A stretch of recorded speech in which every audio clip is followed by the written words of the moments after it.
Well, you can throw another one of our favorite handicapping angles right into the shredder after last night. Good morning, everybody.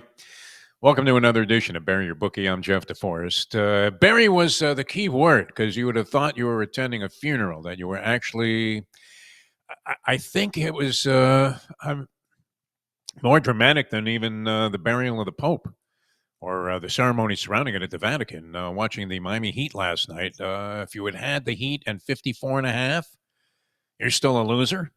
Our speculation here on the show yesterday, and once again, apologies have been issued, was that South Beach syndrome, often successful handicapping angle for people that are following sports here in South Florida, where the game took place at the Casaya Center. But it looked like the Center for Disease Control last night because the Heat had something wrong with them that I didn't even know that Pat Riley will be able to dissect and figure out by the time the next season comes around. It was just flat out ugliness. The Cavaliers win by 55. They were up like 50 points in this first half, it seemed like, and held that lead throughout. Didn't matter what combination of players the Heat had out there. Heat culture looked more like the kind of thing that you have in your refrigerator when you're going through an extended period of being a bachelor. And you find that thing in the fridge and you're thinking, hey, how long's this been in there?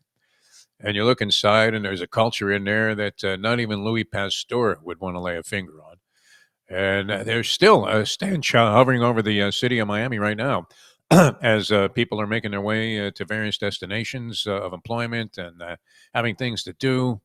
Getting out there, getting on the water a little bit, but dark cloud hovering over the city after last night's loss. If you saw Pat Riley and the look on his face throughout the game, which they went to Riley shots almost as frequently as they do to Jerry Jones when the Cowboys are losing in the telecast that I saw on TNT. And he looked like he was ready to just open up a vial of embalming fluid and gargle it. And many people think that, at least from a career standpoint, that may be an advisable thing to do. 80 years old, Pat Riley, iconic, will always hold a special place for me on the Mount Rushmore of sports executives and people that I had a chance to get to know through being a sports coverage guy for many, many years. And I don't think they come any more astute. What he did with the Miami Heat franchise was remarkable overall because it was kind of an aimless, wandering, minstrel type of organization before that. But Mickey Arison made one move, the owner of the team. He said, hey, listen, I got a lot of money. I'll bring Pat Riley in. He wrestles them away from the New York Knicks. The rest is history. They won 3 championships. They established a lot of great players, and they established that thing called Heat culture. But like I said, that culture right now is looking kind of suspect after getting blown out. Now, what does that say about the Cleveland Cavaliers? They win those 2 games in Miami by 80 points. And yet they still are underdogs to the Boston Celtics to win it all. So many people still of the are the team to beat. They're sending in the money in that fashion. Oklahoma City in its sweep of the first round of their opposition, the Memphis Grizzlies, appear to be far and away the class of the Western Conference as they demonstrated during the regular season. We know that the NBA is a chalk league, milk of magnesia special. So are we looking at Cleveland, Boston in the East, squaring off for the right to meet Oklahoma City? That's quite possible. Anyway, let's welcome into the show somebody, this is sad, Scotty M. I don't know how much, you're a number guy. You've stated that many times on the show. How are you, my friend, by the way, as we bring you into the program here on Barry? Doing great, Defo. Looking forward. I love this time of the year. Playoffs, NBA. Went to the Panthers game last night. What an unbelievable game that turned out to be in the Wow. third. Crazy. Yeah, a lot of good stuff going on. Gets me jacked up this time of the year with playoffs and baseball. Everything's good right now. In stark contrast to what was transpiring at the Casaya Center here in South Florida, where we both reside, Funeral. electricity in the Amerit Bank Center, which is the home of the Florida Panthers, was incredible. And you talk about a pivotal time and a pivotal game. You're either going back to Tampa tied at 2 apiece, which appeared to be somewhat of a certainty as Tampa Bay was sort of controlling the play in that game to an extent. They're up 2-1. They got the 2 goals in the 11-second span. Managed to suppress the Panthers for most of the rest of the game. And then 3 minutes to go after staving off a 5-minute major, they scored 2 goals in an 11-second span. I would have to think unprecedented in NHL history that's never happened before. Yeah, it was unbelievable. I'll tell you, it was kind of crazy because it was Panthers were really dominating the game. I mean, they were had more opportunities. Tampa Bay got those two crazy goals in 11 seconds, but before that, it was all about the Panthers. I mean, they were kind of dominating the game, and all of a sudden, just like that, Tampa Bay goes up two goals to one, and then all of a sudden, and the Panthers come and get a tying goal, but they take the goal away because it was an offside. Yeah. So instead of being 2-2, 2-1 still with Tampa, and all of a sudden all hell breaks loose, and just crazy. Like you said, I never seen anything like it where two teams scored two goals in an 11-second span in a game before, and Panthers find a way to come back. That was a must game for them, I thought, because if they go back after sweeping Tampa in Tampa and losing both games on their home ice convincingly, that could be a real downer. So I thought it was a must-win before the game for them, and I felt that Florida is going to move on. I just see them being a very tough out when all's said and done. I think they're going to keep moving on, and they may get back to the Stanley Cup, Defoe. We might be looking at them defending the Cup here again for a second straight year. Understated hero of the front office in any sport, this guy Bill Zito has been amazing. Yeah. It's my third favorite Zito, behind Nick Zito, the horse trainer, and Mike Zito, the guitar player out of Houston, Texas. There you And then go. this Bill Zito, he's been remarkable. I mean, all the moves he makes seem to turn out to be significant. And to get a team into the Stanley Cup Finals, if it happens, 3 years in a row, while winning one and possibly two, fairly amazing for a franchise that had that tag that you hate to put on any team that you actually have an interest in, a rooting interest in, mired in mediocrity. And that's where they were for, it seemed like forever. Always promising, well, we get the right mix of youngsters and veterans, and we're going to put things together. We get some goaltending, we'll be right there. And then they'd fall flat on their face and be mathematically eliminated in November. So this guy's done a dynamite job. All right, sparked a lot of things. 54 and a half. If I gave you 54 and a half and the Miami Heat last night, would you have taken it and bet everything that you have, all of your assets, even those pictures that hanging behind you, that there was no way that a team was going to lose by 55 points in a ballgame? The class just showed in that series. As I said, the East is going through Cleveland and Boston. I feel. I mean, can the Knicks surprise? I don't know. I don't think they have the talent to surprise anybody as far as matching up against Cleveland or Boston when it comes down to it. If that's the case, I just see it being chalky as can be. I mean, that's why the NBA is a little more boring to me than the NHL playoffs. The NHL playoffs, you got a lot of excitement, a lot of parity. You see these games. I mean, look at the one last night down here. Just some of these series, the way they're going right now. I see a lot more excitement with the NHL. But to answer your question, I mean, that's a joke. I mean, 55-point loser. To wrap up a series, at least go down trying, guys. Come on. I mean, fight. That game was 35-8, I think, or 38-8, like in the first quarter. Yeah. Whatever the case may be, they were down 30 immediately. I mean, they were done. It was like they were on the golf course, not on the court last night. They could have brought a team in from the local YMCA or Yeshiva University and put up a better fight. Well, what I was going to say, though, I thought, and I gave this out yesterday on the show, I was flying solo, so I felt compelled to come up with some kind of a pick. We did at least mention that there was a lean towards the Panthers winning the game at home, which looked very suspect into the final minutes as well. Yeah. So it was kind of bordering on taking two straight shots on the chin from Mike Tyson. The stench that's hovering over Miami is incredible after this blowout. But I thought with Cleveland up 3-0 after the blowout in Game 3, it was even more of an emphasis that they would relish the idea of going out and partying in Miami before returning to Cleveland for a rest period and taking out the Heat finally in game number 5. And so I was recommending that people take the 8.5 with Miami, Scotty M. I don't know if you've ever been this. I think that was just a sentimental pick for you, Defoe. That's all, because you've been down here so long and you're such a well-known personality in the area of Miami and Broward and Dade County. I think it was just a sentimental selection on your behalf, trying to give the Heat at least a fighting chance. I thought Cleveland would come in trashed after being out. I mean, they had a day off in between their 30-point win. Actually, that was an afternoon game, right? So it ended up where they had like a day and a half off to be down here in this city. Well, it just shows you how focused Cleveland is for the Yes, playoffs right now. You it's thought, remarkable. everyone was thinking, well, let's see what happens when playoffs comes. You had a great regular season. Let's see what happens when you turn up the decimals for the playoffs. But they came right out and they're showing that, hey, this was no fluke season for us. We're ready for the playoffs and we're ready to try to go as far as we can. I mean, they got a great club. They were so consistent all year long, to be honest. Probably other than OKC, it was all about them and OKC consistent wise. But they came out smoking and took advantage of an undermanned Heat team against a team like this. I mean, they just had too many weapons that the Heat could not handle the matchups. Yeah, I'm still wiping the omelet off my face for that recommendation yesterday here on the show. All right, we're going to try and make amends with Scotty M here today. We got a real expert here on the program, and we'll tell you where you can get more help from Scotty M if you're trying to work your way through the playoffs and make a profit, which a lot of people seem to be prospering on these NBA playoffs, especially. So let's start there. Tonight we have 4 series resuming. In 3 of the cases, it's 3-1.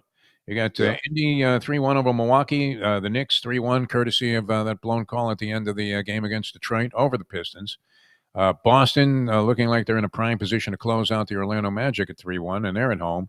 And then the Clippers in Denver at 2-2. Any of those games stick out to you from a betting standpoint? I'll tell you, real interesting. Real interesting. A couple of these series. I mean, the Clippers in Denver. I mean, I don't know if you saw the ending on that game. Oh, yeah. It was great. Yeah, 1/10 of a second left. They get to Clippers had all the momentum going. They were way down. They came all the way back to tie it up, and then they lose it. Now this series shifts back to Denver. They're making the Clippers 1.5. I thought the Clippers was the right side in this series, so I'm gonna think that the Clippers tonight on the money line might be a play. I know Denver. They found ways to hang around and get some wins, but at the end of the day, the Clippers have been in every single one of these games. I mean, basically with a chance to have won 4 straight.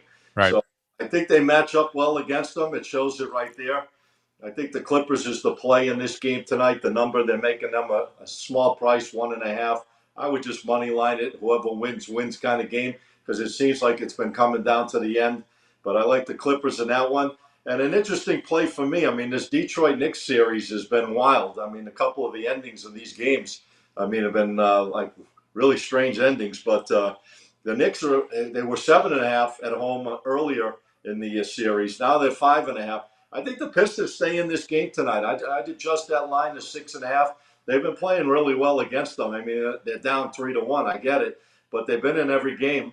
They've had a shot. The first game they actually blew a big lead. They could have Right. been, 2-0 going back to Detroit, and they were in both games at Detroit. I mean, the Knicks found ways, to win that last game, coming back to win it. But I think Detroit has a shot in this game. I wouldn't give 5.5, and I'm going to buy it to 6.5 to give myself the extra edge. So I'm going to play Detroit in that game, and I think the Clippers on the money line tonight is a solid play as well. I just think for some reason the Clippers are the stronger. And I think it's their time maybe to start moving on a little bit. And I think Denver is going to have their hands full tonight in this one. Excellent. Scotty M on the NBA, going with the Clippers money line and the Detroit Pistons buying it up to 6 and a hook. All right. Yeah. You've really been immersed in pucks, and you and your research team are doing a nice job with that.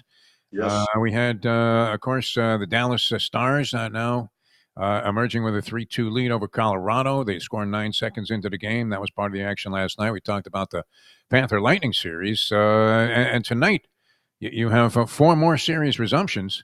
Yeah, it looks chalky. It looks chalky at best here, Defoe. To be honest with you, I mean, Yeah.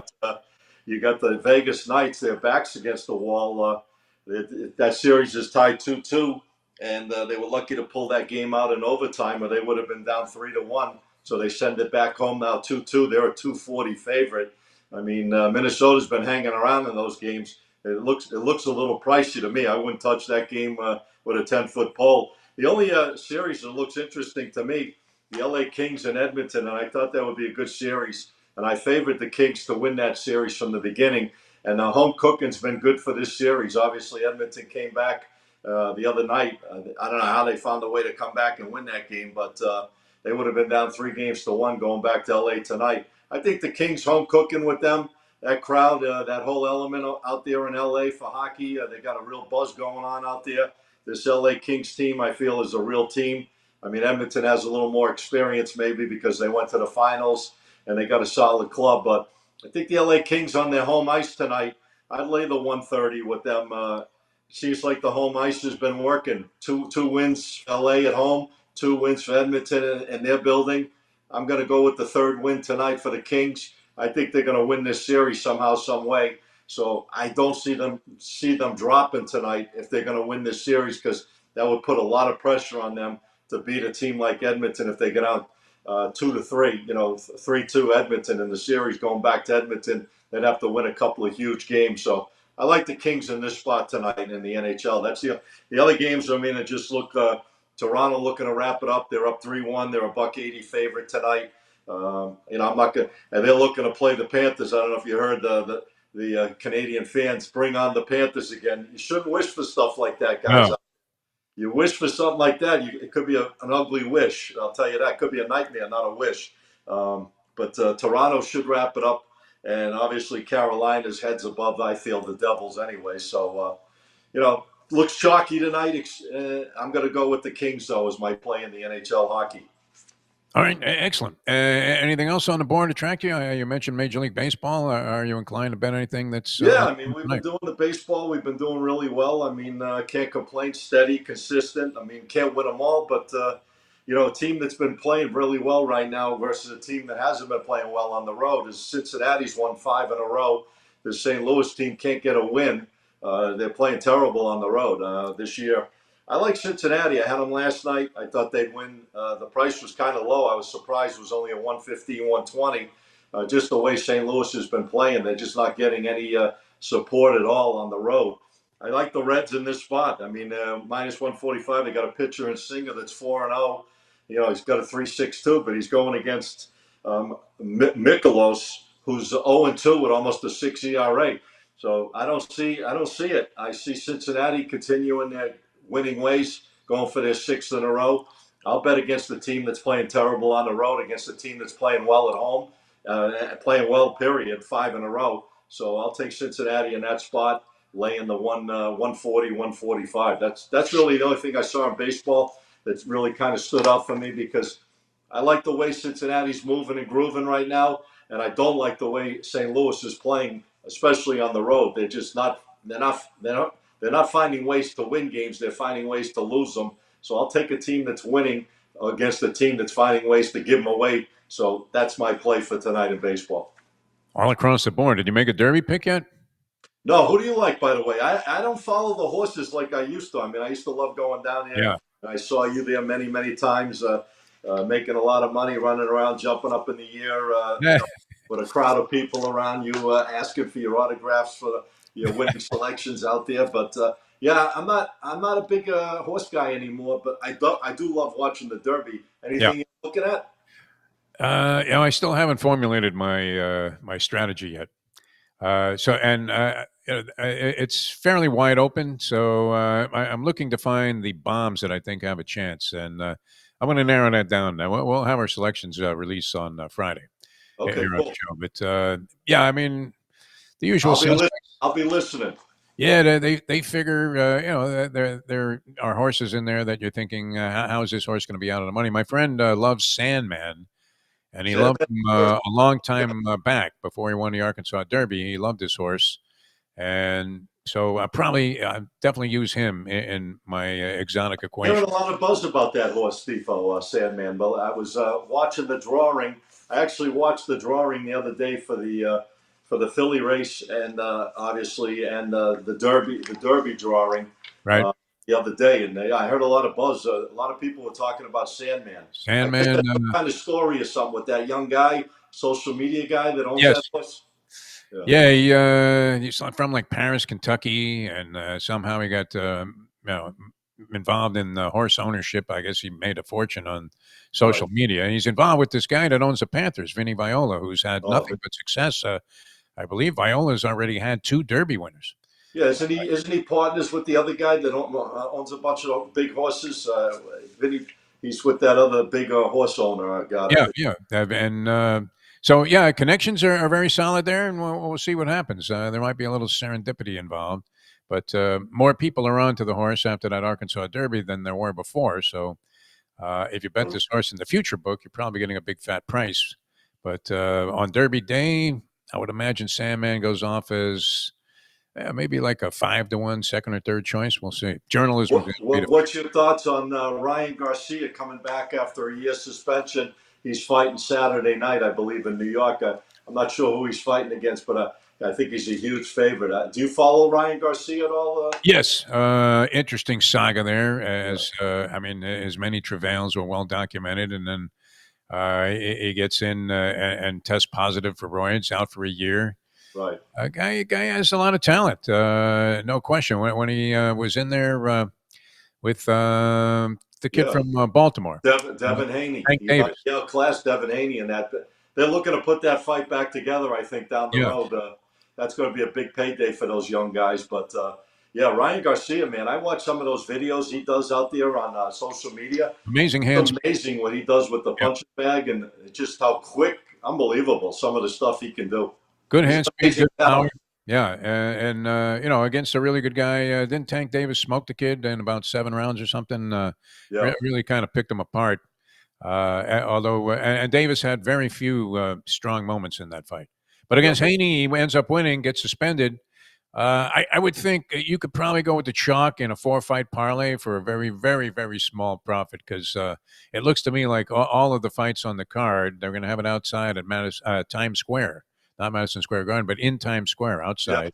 I saw that. And it looks like all showcase fights, the so-called showcase fights, where the guy comes back like Garcia, beats an opponent who is professional enough to give him 2 or 3 rounds, and all of those fights look like they're going to go that direction. So we'll Yeah. see. Yeah, but So, I can't so imagine the odds. The odds have to be double you digit. enormous, almost like Canelo Alvarez odds over this guy he's fighting in Saudi Arabia, who is another guy that they dug up out of a German graveyard. So we'll see. And you see Jake Paul. Jake Paul's fighting against Julio Cesar Chavez Jr. coming Right. up.